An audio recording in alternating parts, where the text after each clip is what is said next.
का मी म्हणलं असं विचारायला नाही. तर त्यांनी म्हणले तुला नगराध्यक्ष पदाला उभारायचं, तू उभारते का? मी म्हणलं तू पहिल्यापासून तुमच्या आज्ञा तर तुमच्या आज्ञा असेल तर उभारते, तुम्हाला तो योग्य वाटेल तर घ्या निर्णय म्हटलं. परत 1 महिना गॅप पडला. परत म्हणले दुसऱ्या दिवशी तुझा अर्ज भरायचं. बरा म्हणलं. भरल्यानंतर मग सगळ्यांनी हा माझा केला सागर एवढं मला सहकार्य केले.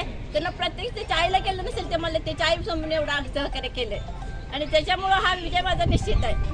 आणि एवढं मी धावत गेले. कुणामुळे धावत गेले? समर्थामुळं.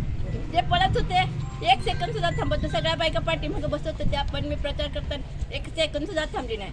आणि माझं विजन आहे, ज्या दिवशी मी आज बसलेच म्हणून समजा नगराध्यक्षाच्या खुर्चीवर, माझं पहिलं निविजन आहे नगरपालिकेतले बाथरूमचं पहिलं ते तिथलं स्वच्छ करणार आहे. का तर मलाच गुदमरून आल्यासारखं झालं होतं अर्ज भरायला गेल्यानंतर. तिथून खाली आल्यानंतर साईडने झाडाची थोडी कमतरता आहे, झाडं लावणार. त्याच्या बाहेर आलं तर गटार, रस्ते आणि देव आहे समोर, तिथं देवासमोर पण सगळी घाणच आहे. तिथं स्वच्छता करणार, गटार सगळे अंडर गटारी करणार. तो रस्ता प्रत्येक नगराध्यक्ष येते जाते, पण ते सगळे वरच्यावरच टाकतात. रस्ता सगळा वरच्यावरच हे करतात. खाली तो रस्ता उकरून रस्ता लेवलमध्ये करणार आणि भूमिगत गटारी करणार. त्याच्यानंतर गणेश बाग आहे. गणेश बागेत पण आता सध्या बघायला गेलं तर तिथं जंगलाचं रूप आलेलं आहे. त्याला लहान मुलांना बगीचा नाही, गार्डन नाही, खेळण्याचं काय साहित्य नाही. त्याच्यासमोर 1 नंबर शाळा आहे. 1 नंबर शाळेमध्ये काल मी टेस्ट करून पडत होती, सगळी ओबडधोबड आहे. तिथं पिविंग ब्लॉक बसवणं गरजेचं आहे. तिथून परत सरकारी दवाखान्यात गेले, तिथं पण 30 तारा. तिथं पण पिविंग ब्लॉक नाही, झाडं नाही, ती बाकडं नाही. ती पेशंट जर लांबून आलं तर तिथं त्यांना बसायला पण येत नाही. एक वेळेस त्यांना उन्हात उभारावं लागते. तिथं हुशार पण गरज आहे.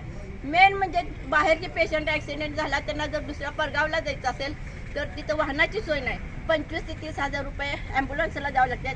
ॲम्ब्युलन्सची सोय करणार नगर दवाखान्यात, सरकारी दवाखान्यात. आणि परत महिलांचे प्रश्न भरपूर प्रत्येक प्रभागात फिरताना प्रत्येक महिलांनी मला अडचणी सांगितल्या. तुमच्या महिलांना मी म्हणलं तुम्ही अर्ज लिहायचा, त्याच्यावर तुमच्या जेवढ्या आहेत तेवढ्याच्या सह्या करायच्या, अर्ज माझ्याकडे द्यायचा, सुपूर्द करायचा. मग मी तुमचं काम करणार. तुम्ही अर्जच नाही दिला, तुम्ही तक्रारी नाही केल्यावर मी काय करणार? तुम्ही फक्त तक्रारी करायचा. फक्त मी ध्येय हाती धरणार आहे. तुम्ही जे सांगाल ते मी करणार आहे, केल्याशिवाय राहणार नाही.